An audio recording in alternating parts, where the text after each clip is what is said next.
Hola a todos, como ya les había anticipado, vamos a hablar de cierre contable. Me parece importante entender cómo me relaciono yo como contador con los estados financieros y eso me llevará o se traducirá a entender cuáles son mis responsabilidades con esos estados financieros que preparo. Es importante aclarar que al inicio de la charla cito una norma, esta aplica solo en Colombia, si bien no creo que el concepto del contador diste mucho entre países y la forma en que éste se relaciona con los estados financieros, pues quiero evitar malos entendidos con la información que comparto.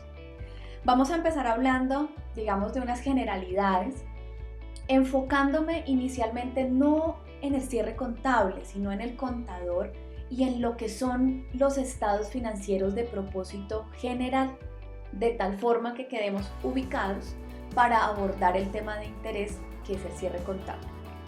Deseo que aprovechen la charla, que la disfruten, espero que puedan aplicarla en sus trabajos, así que comencemos.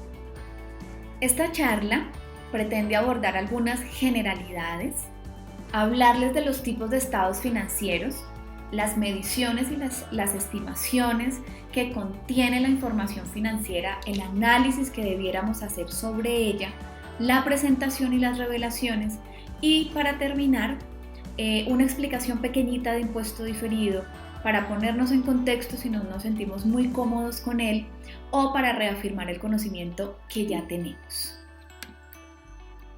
Entonces, les mencionaba que se me hace oportuno comenzar esta charla hablando de la relación que tiene el contador con los estados financieros. Entonces, ¿cuál es mi responsabilidad? Cuando yo certifico en compañía con el representante legal esos estados financieros de propósito general, esa certificación está declarando que he verificado previamente las afirmaciones que contienen los estados financieros y que se han tomado fielmente de los libros. Así que vamos a entender, digamos que como a desagregar esta responsabilidad de la que les estoy hablando. Lo primero que deberíamos comprender y tener claro es qué significa preparar un estado financiero de propósito general y claramente cuál es la diferencia al preparar uno de propósito específico. Cuando estamos hablando de propósito específico, miren que su nombre mismo nos lo indica, puede ser un estado financiero con el que el gerente, el propietario del negocio se sienta más cómodo y le guste leer su negocio, ¿sí? Le gusta entender qué pasó con su compañía. Sin embargo, cuando estamos hablando del estado financiero para propósito general, y esto que van a ver aquí es propiamente lo que nos menciona el marco conceptual de las normas internacionales de información financiera, pues debemos tener en cuenta que situaciones como son las diferencias sociales, económicas, legales, pueden afectar el alcance de los estados financieros y por tanto la información que se revela en ella. Así que, ¿qué trata de hacer un estado financiero de propósito general y también un marco contable de propósito general? Pues es armonizar los estados financieros para que sean preparados de manera tal que suministren información útil para la toma de decisiones económicas. Entonces, ¿qué significa preparar unos estados financieros que atienden necesidades comunes? ¿Y para qué nos sirven esos estados financieros de propósito general? Entonces, lo primero que nos menciona es que, mire, esta información financiera nos va a ayudar a decidir si se compra, si se mantiene o si se venden inversiones que se posean en patrimonio.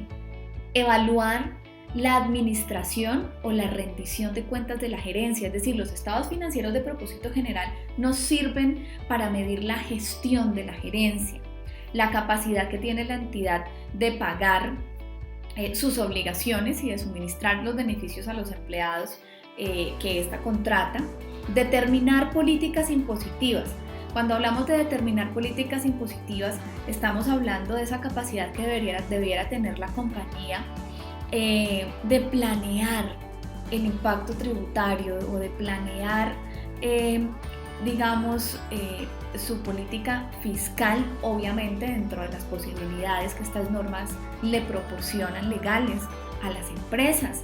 determinar, claro está, las ganancias y las utilidades y por ende los dividendos, preparar y usar las estadísticas de renta nacional y regular las actividades de la entidad. ¿Y cuáles son las actividades de la entidad? Todas aquellas que, digamos, ocurren para que el negocio se dé.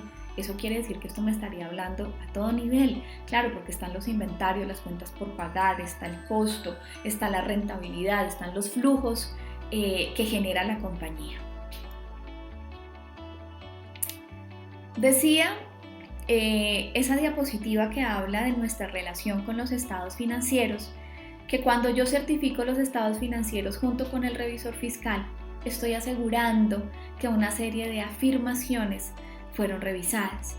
Y entonces, ¿qué es una afirmación? Cuando estamos hablando de estados financieros, las afirmaciones no son otra cosa diferente que unas manifestaciones explícitas, es decir, pueden estar allí, las veo claramente, o pueden estar implícitamente incluidas en los estados financieros. ¿Y cuáles son? Pues son aquellas que me hablan de que todo lo que hay allí en efecto existió, y entonces encontramos la existencia, la integridad, la evaluación, la exactitud, encontramos el porte, derechos y obligaciones. Hay unas particulares, es decir, hay unas cosas que se afirman de manera particular cuando estamos presentando estados financieros de cierre de año o cuando estamos presentando información, digamos que ocurre dentro de un periodo, y también hay una propia para saldos y propia para revelaciones. Así que, claro está, yo tengo que conocer cuáles son esas afirmaciones porque son mi responsabilidad, porque yo debía haber garantizado que ellas están allí en esos estados financieros explícita o implícitamente. Entonces, la existencia de manera particular me dice que pues lo que yo estoy diciendo es que los activos, los pasivos, el patrimonio que estamos mostrando de esa compañía en efecto existe. Los derechos y las obligaciones me dicen que pues, la entidad posee o controla los derechos que están representados en esos activos y que los pasivos que se muestran en efecto son obligaciones de la entidad. Cuando hablamos de integridad, estamos diciendo que hemos registrado todos los activos, pasivos, patrimonio que tenían que registrarse y se han incluido toda la información a revelar que tenía que haberse revelado en esos estados financieros para que haya una comprensión de los mismos.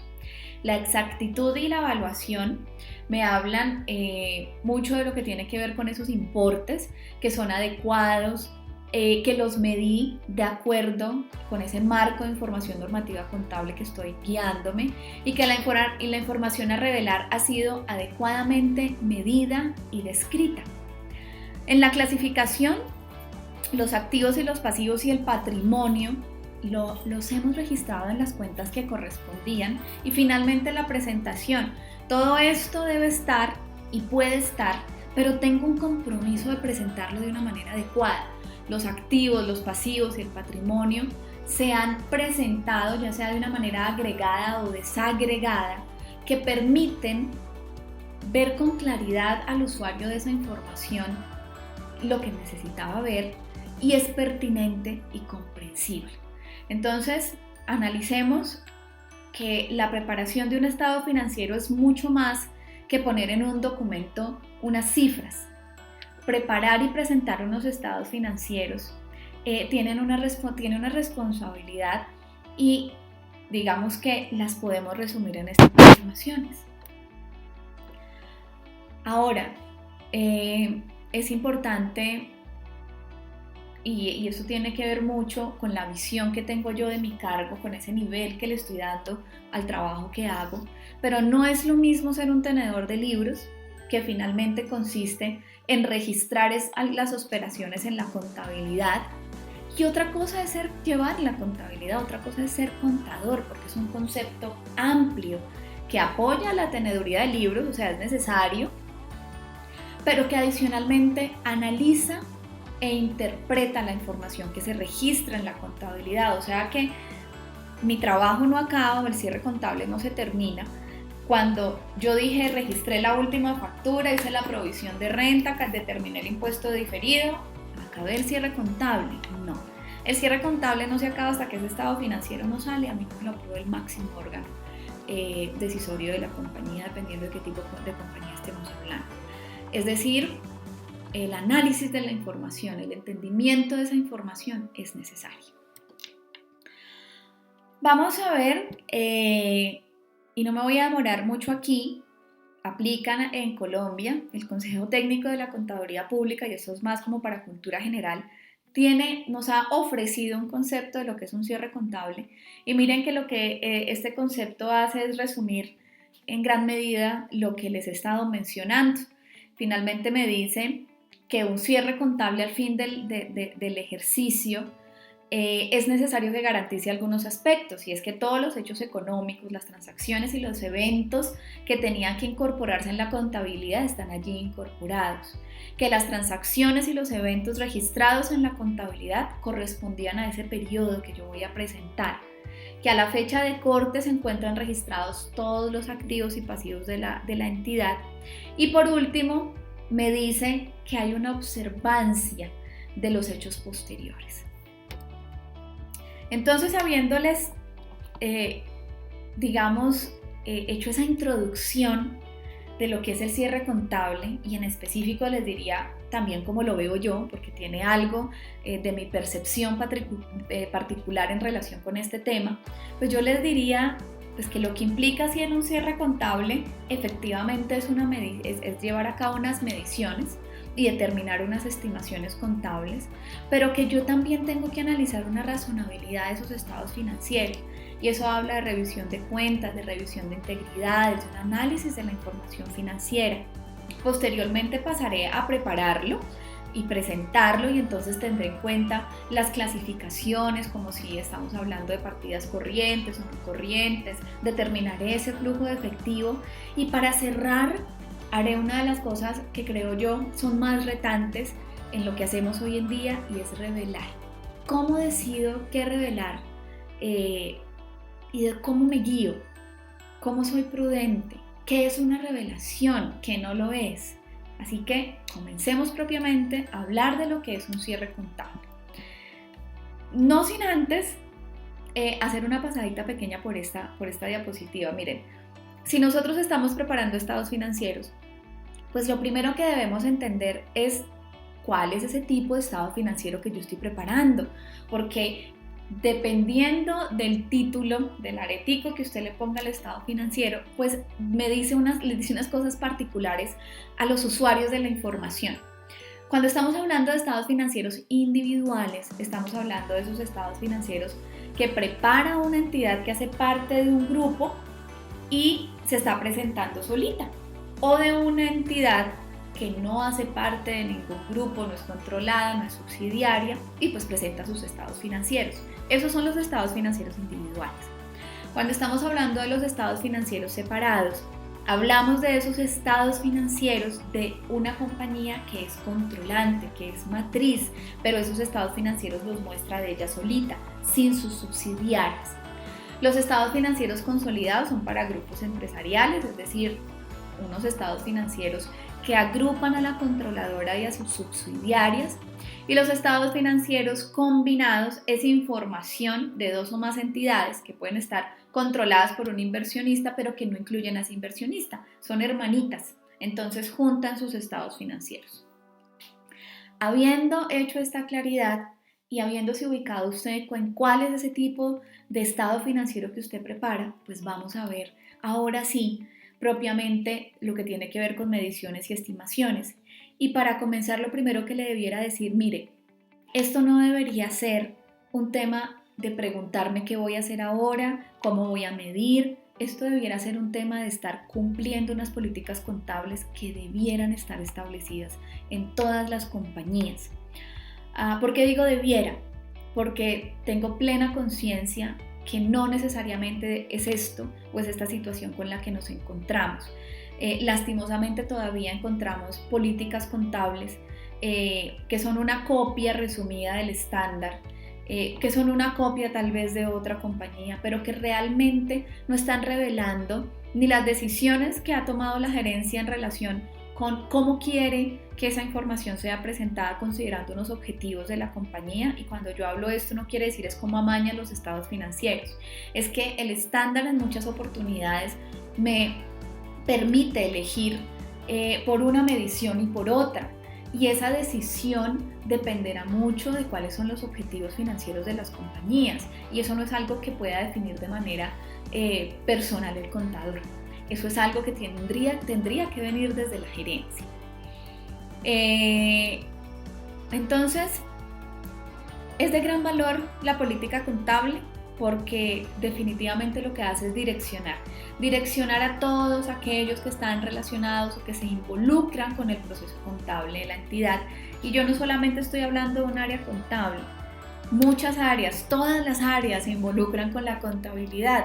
El señor que decide comprar una maquinaria y equipo porque va a salir un nuevo producto al mercado y es necesaria para su fabricación, ese señor está relacionado con la contabilidad y debiera hablar con el contador, porque tenemos que entender esa maquinaria y equipo, qué tipo de maquinaria y equipo es, si tiene componentes, cuál va a ser la vida útil no económica, que se le va a asignar a ese bien. Y hay una serie, digamos, de características que el contador no tiene por qué saber, así que ese señor y el contador se tienen que hablar. El contador no debería enterarse de que va a haber una compra de maquinaria cuando le llega la factura.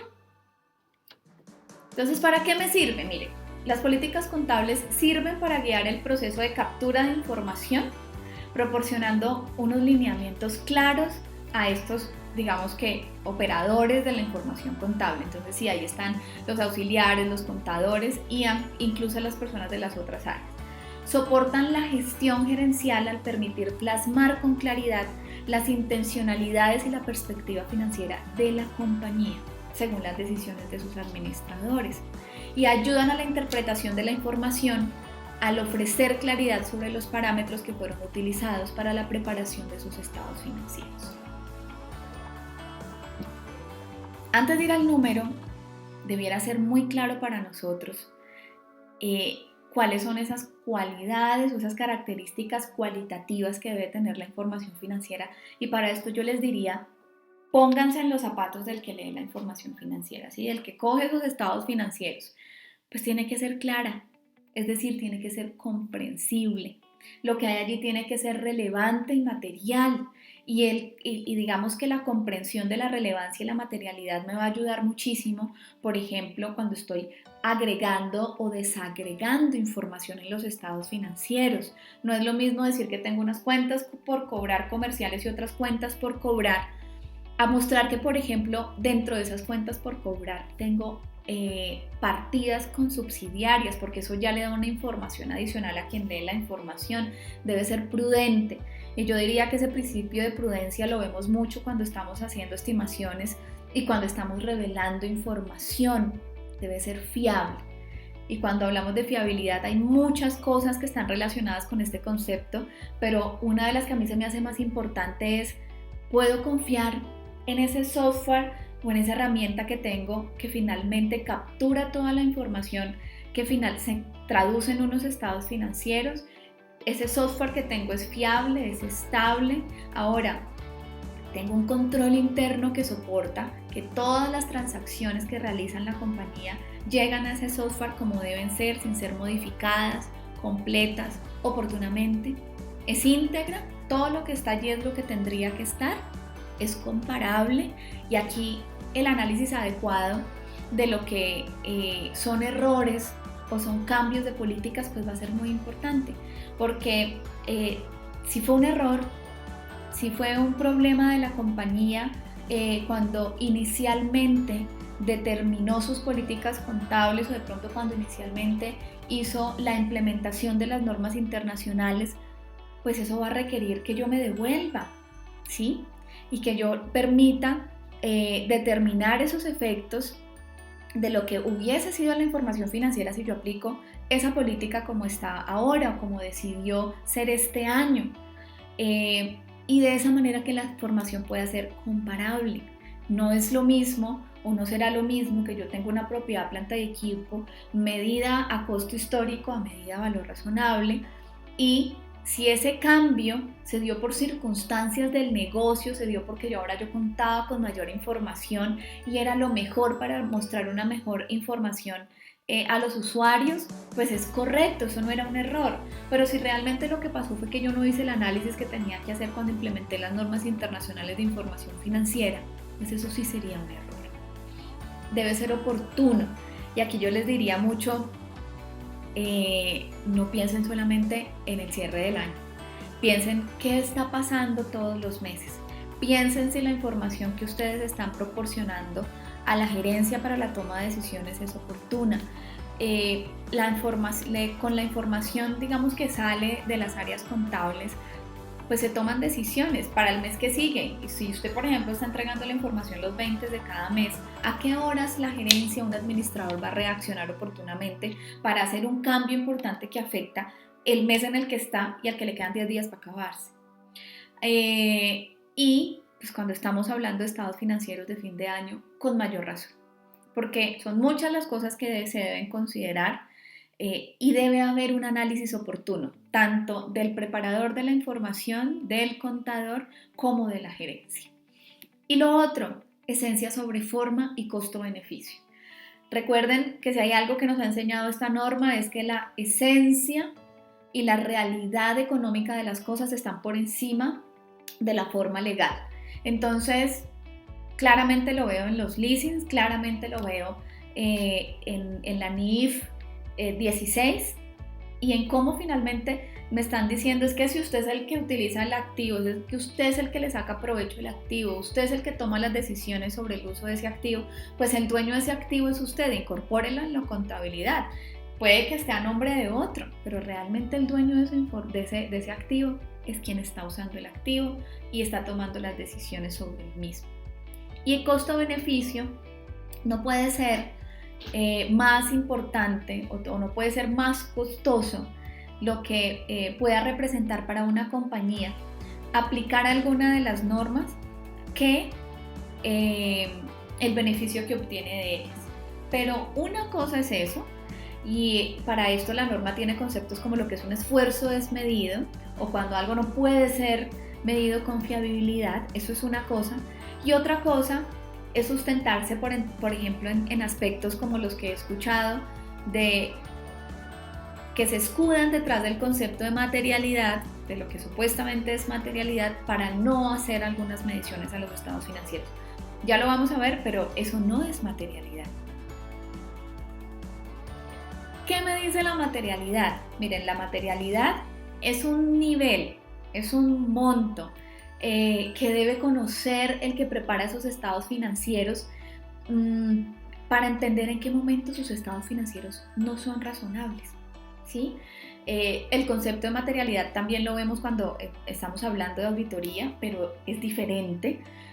Sin embargo, aquí nos puede guiar mucho el entender qué pasa o cuánto afectan los estados financieros para la toma de decisiones alguna omisión o un error que esté o que estén incorporados en los estados financieros. A eso se refiere con materialidad y yo lo tengo que tener claro porque claro, yo preparo esa información financiera, pero no es para dejar de hacer reconocimientos o mediciones. Cuando estamos hablando de evaluación, pues yo tengo que tener en cuenta o aplicar metodologías que sean idóneas para reflejar la realidad financiera del negocio y de esas posibilidades que estábamos hablando hace poco, que ahora el marco conceptual define solamente en dos, lo que tiene que ver con el costo histórico, considerando el deterioro, y el valor de mercado, el valor comercial, lo que le conocíamos como valor razonable. La razonabilidad de los estados financieros es ese punto en el cual, digamos, los estados financieros ya no son fiables. Y yo tengo que poder hacer un análisis de los estados financieros yo como contador para entender si lo que yo estoy presentando ahí es razonable. Es razonable con las situaciones acontecidas en un periodo, es razonable con lo que yo sé que pasó financieramente con la compañía. ¿Será que esto sí es lo que está mostrando el estado financiero? Y el devengo, pues las cosas, las situaciones, las transacciones impactan los estados financieros cuando efectivamente existen. Y entonces hemos tenido situaciones en las que todavía no logramos entender que no es la factura la que guía el ingreso, sino realmente si el servicio se prestó, si el bien, digamos que me lo proporcionaron, y eso realmente es lo que yo tengo que analizar.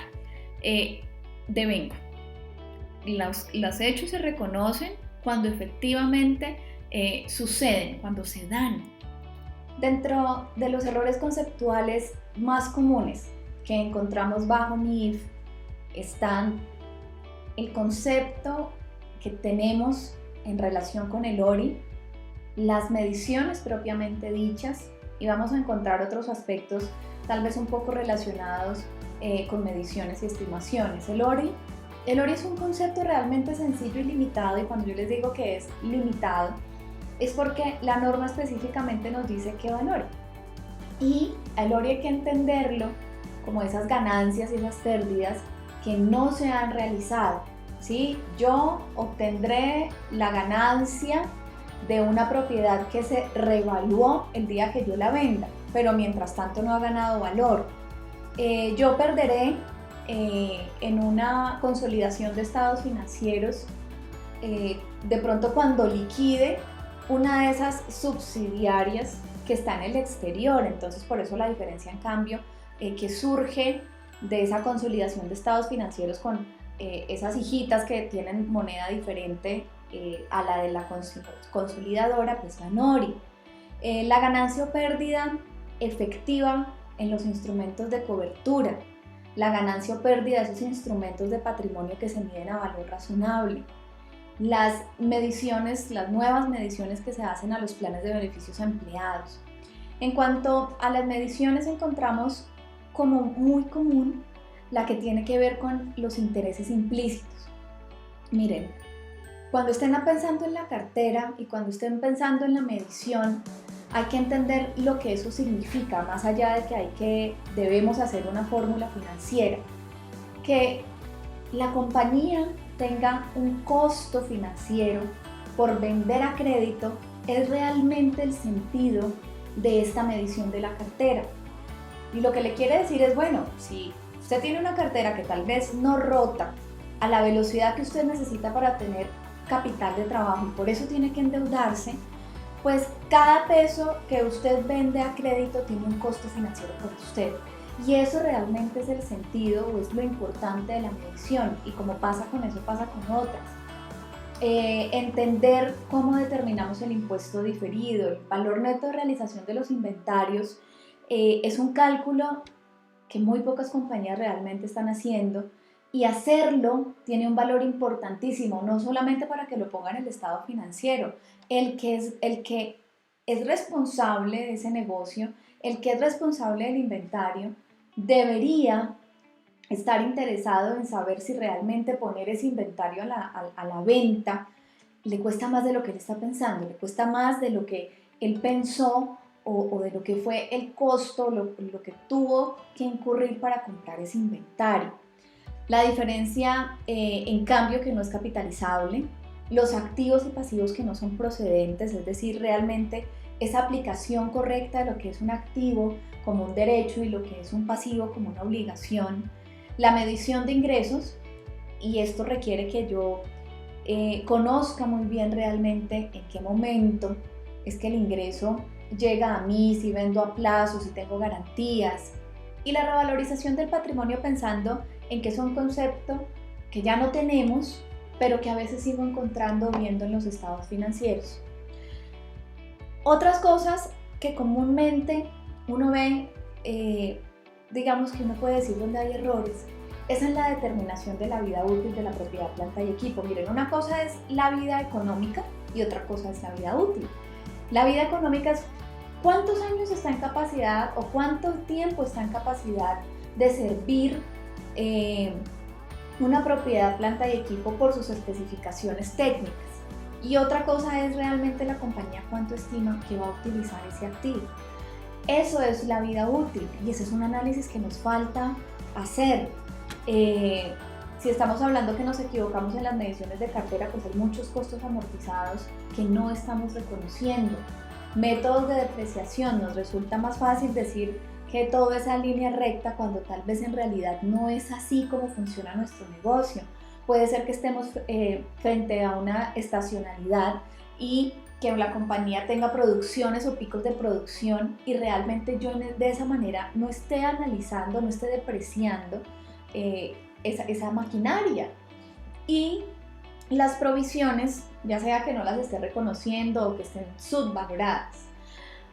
Estas yo podría decir que es lo que normalmente encuentro como error conceptual, y la invitación es a que reconozcamos que alguna de estas situaciones está en esos estados financieros que yo trabajo para poderlo corregir.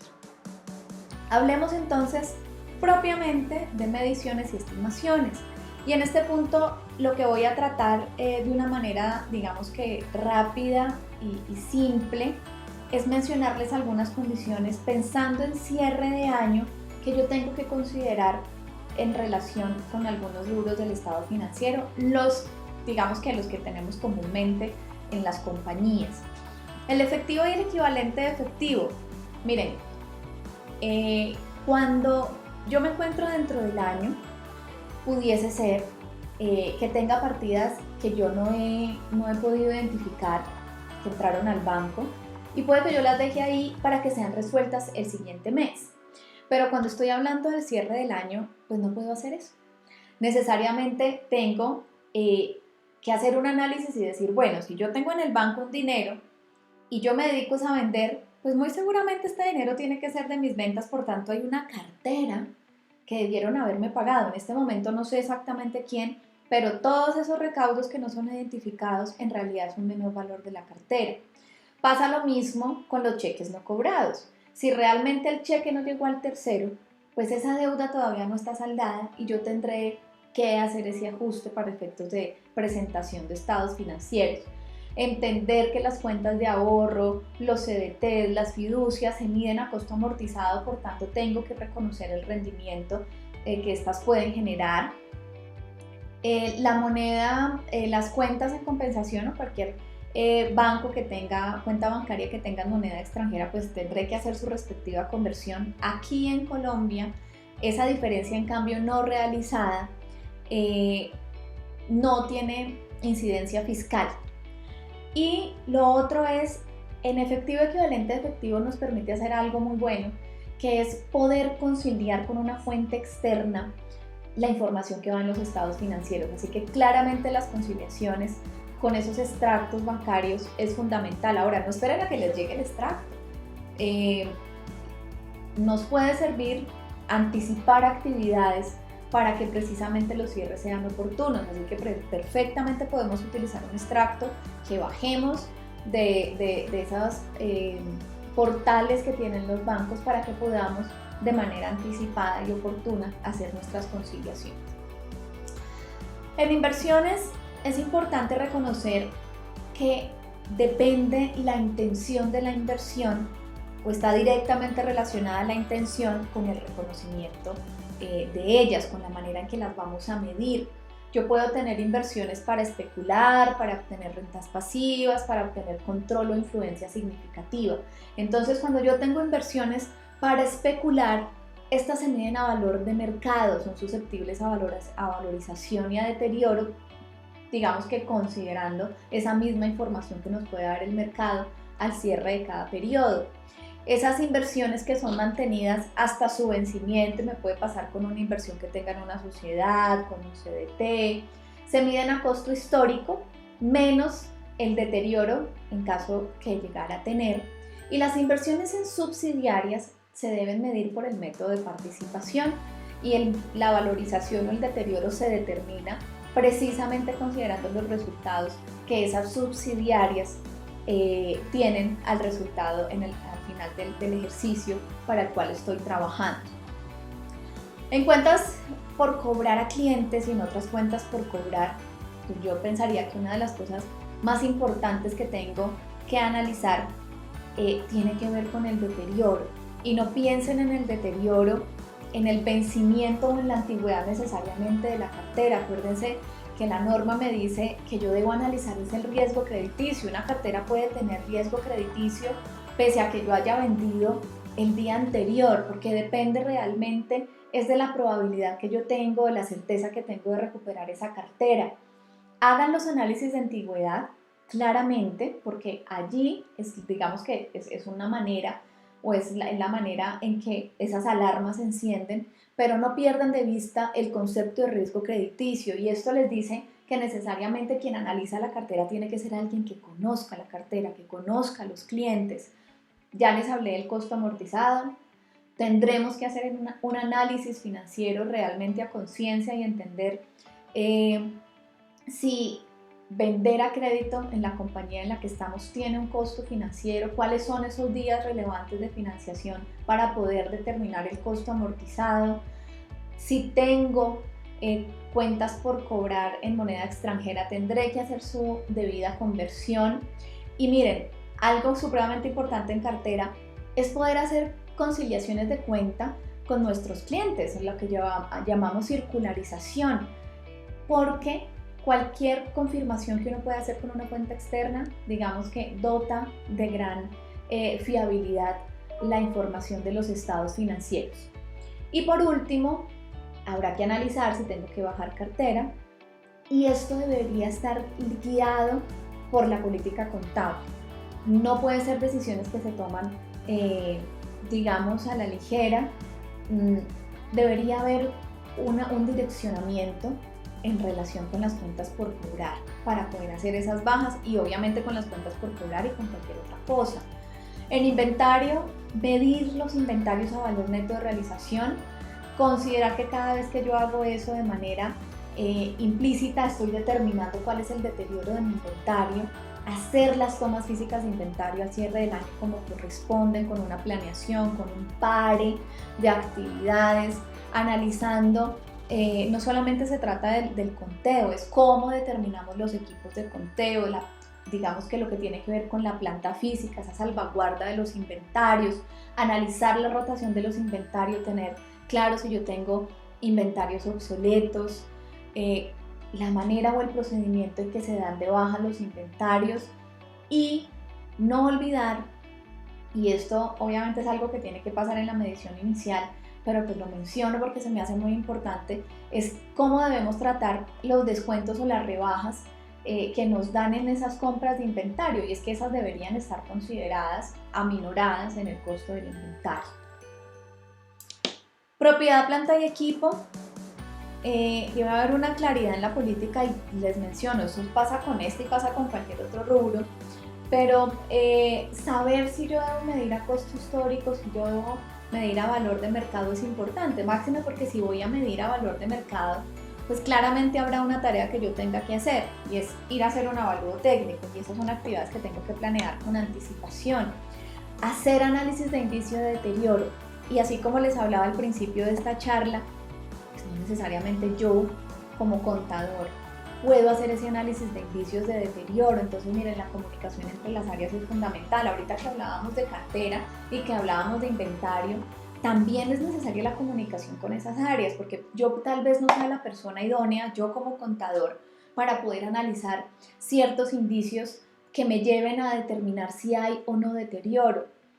Verificar las bajas y las adiciones se presentaron, estas cumplían con los requisitos de la compañía para poder hacer compras o para poder dar de baja propiedad, planta y equipo, observar cuál es la política fiscal, si cualquier baja que yo dé en propiedad, planta y equipo es aceptable fiscalmente, y al igual que pasa con todas las políticas, cada año yo debo revisar si la política contable puede o no tener cambios en lo que tiene que ver con las vidas útiles, en lo que tiene que ver con los métodos de depreciación, en la determinación de esos valores residuales. Tenemos que revisar las políticas al cierre de cada año.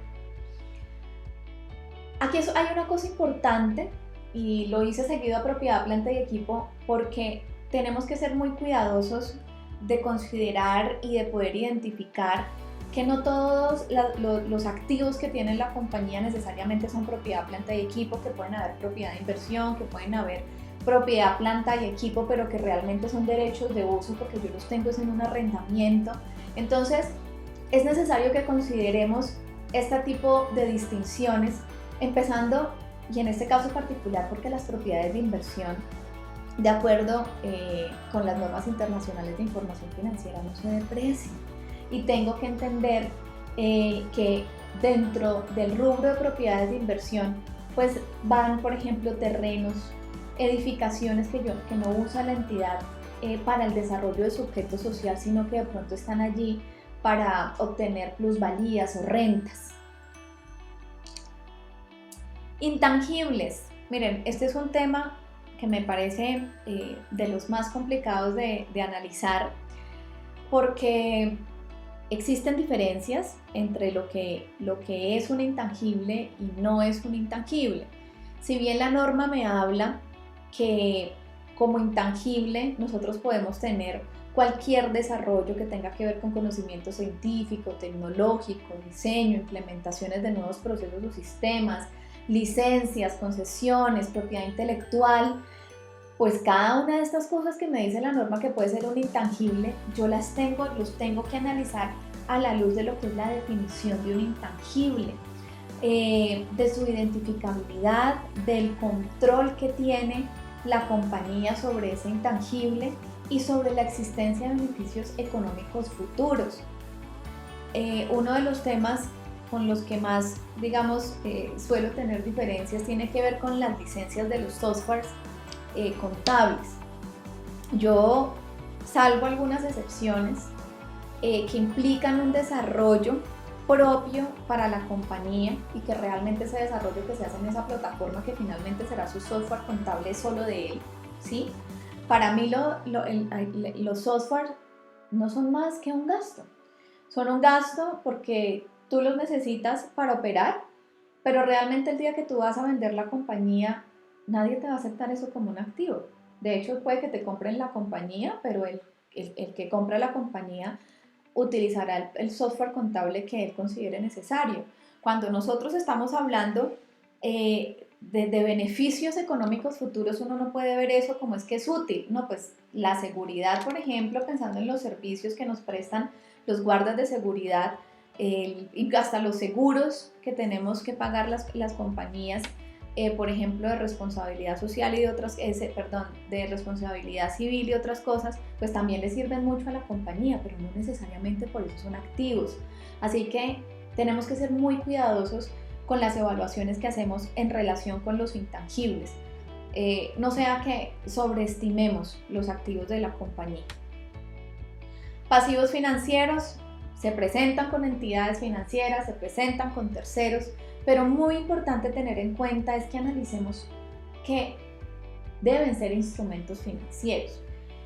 Analicen esas condiciones que tienen los instrumentos financieros, miren si realmente hay un contrato y que ese contrato tiene un mercado donde se pueda negociar, que realmente los elementos de un instrumento financiero se den para poder decir que estoy frente a un pasivo financiero. Siendo así, pues tengo opciones y especialmente pensando en el cierre, pues esos estados de cuenta de la entidad o del tercero, comparemos esas cuentas. La revisión de las tablas de amortización y en especial porque aquí va a ser muy importante y no nos podemos olvidar de la parte corriente de esas obligaciones a largo plazo. La causación de los intereses como parte del del pasivo. Esa obligación que yo tengo, pues los intereses asociados a ella hacen parte integral del pasivo, así que yo tengo que al cierre del periodo determinar esa obligación financiera y eso incluirá capital e intereses. Y análisis de las operaciones con partes relacionadas o socios, y aquí la verdad es que yo pienso mucho en esas cuentas por pagar y por cobrar que nos encontramos en los estados financieros con socios.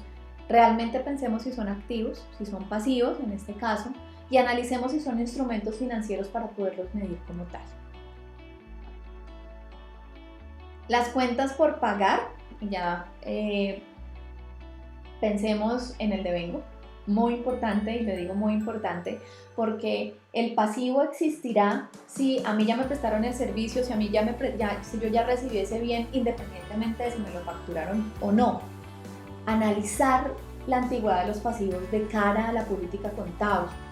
La conciliación de cuentas, como me pasa en el activo, me pasa en el pasivo. Yo puedo circularizar esas cuentas, yo puedo hacer una conciliación de los pasivos o de esos terceros más significativos que tiene la compañía. Si tengo pasivos en moneda extranjera, pues tendré que hacerle la respectiva conversión. Analizar los instrumentos de cobertura. ¿Por qué les digo que analizar los instrumentos de cobertura? No, el simple hecho de tener un forward no significa que yo tenga una contabilidad de cobertura. Si realmente yo no estoy cubriendo un riesgo específico, pues posiblemente yo no esté frente a una cobertura, y esos son los análisis que tenemos que hacer como preparadores de la información financiera. Y esta es una cuña de impuestos, porque yo sé que es un dolor de cabeza. Tenemos que hacerle seguimiento a los certificados de retención en la fuente. Los pasivos estimados. Quiero mostrarles de una manera simple la diferencia entre un pasivo estimado, pensando propiamente en las provisiones, y lo que son los pasivos contingentes. Los pasivos estimados se reconocen o cumplen con unos criterios que permiten que sean reconocidos en los estados financieros, y los otros no. Entonces, cuando yo, digamos, que registro un pasivo estimado, es porque a pesar de tener incertidumbre en la cuantía o en el momento en que de pronto yo voy a tener que hacer ese pago, pues yo puedo hacer una medición fiel o confiable de esa cuantía. Y aquí, digamos que yo tengo que tener en cuenta una serie de cosas, por ejemplo, tener un listado de demandas, saber qué casos tiene la compañía, tener un concepto de los abogados, el valor estimado en caso de que, digamos, esa pérdida o esa obligación efectivamente se tenga que liquidar, cuál es su probabilidad de pérdida, y tengo que analizar esos pasivos que de pronto pueda tener yo por devoluciones, por garantías, por puntos redimibles. Entonces, si esos son los pasivos estimados, ¿qué son los pasivos contingentes? Pues son aquellos pasivos que aún no han cumplido con los criterios que se requieren para que sean contabilizados, y que yo no puedo medir de manera fiable su cuantía. Entonces, estos normalmente, y atendiendo a ese principio de prudencia, deberíamos revelarlos. Si pensamos que es importante, si pensamos que la información que se va a revelar al respecto es relevante, pero finalmente es la característica fundamental que estos tienen, y es que no cumplen con criterios de reconocimiento, pero yo podría revelarlos si esa fuese la conclusión o a lo que me lleve el juicio profesional.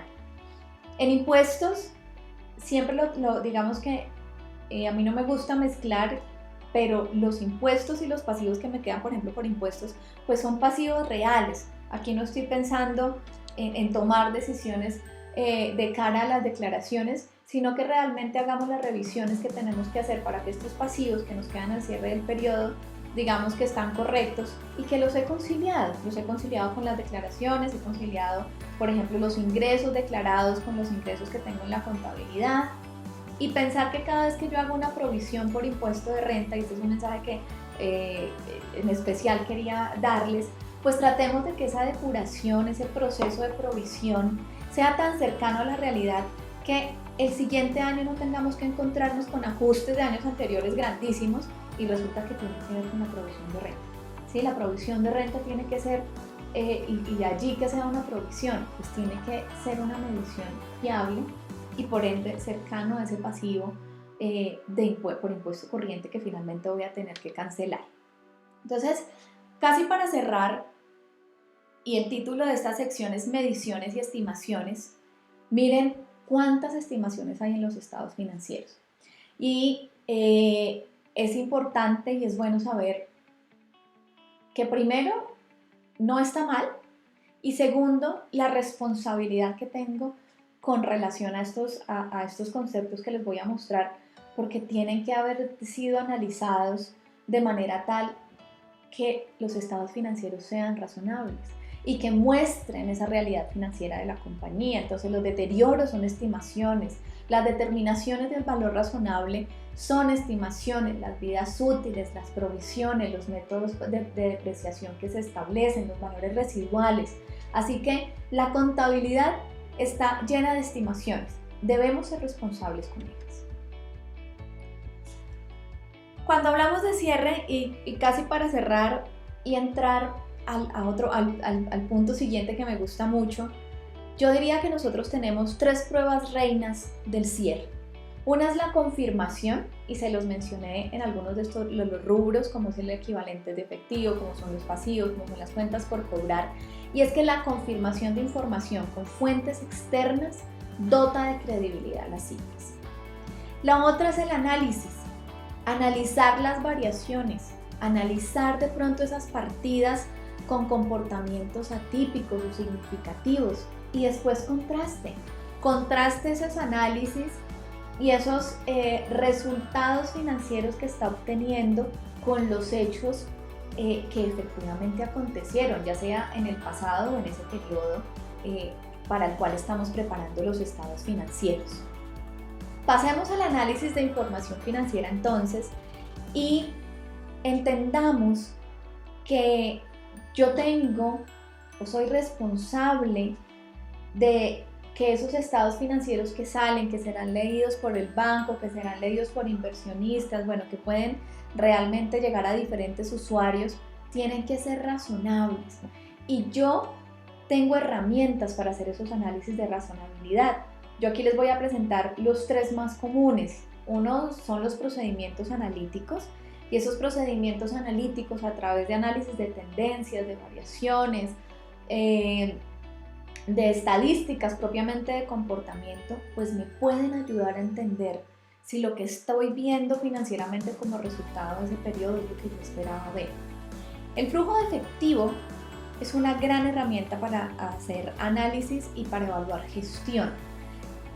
Normalmente, y pues es lo que veo, tendemos a hacer análisis de resultados con el balance y con el estado de resultados integrales, o con el estado de resultados, pero no solemos hacer análisis del flujo de efectivo, y este es muy valioso porque este me permite entender cómo gestiono el dinero, cuáles son esas fuentes, esas principales fuentes que generan efectivo para la compañía, si hubo una adecuada gestión de cartera, si hubo una atención adecuada a mis obligaciones, si tengo necesidades de capital de trabajo, si las pude cubrir, si lo que está mostrándome el flujo de efectivo es que posiblemente voy a tener necesidades de efectivo y de pronto esté cerca a una iliquidez.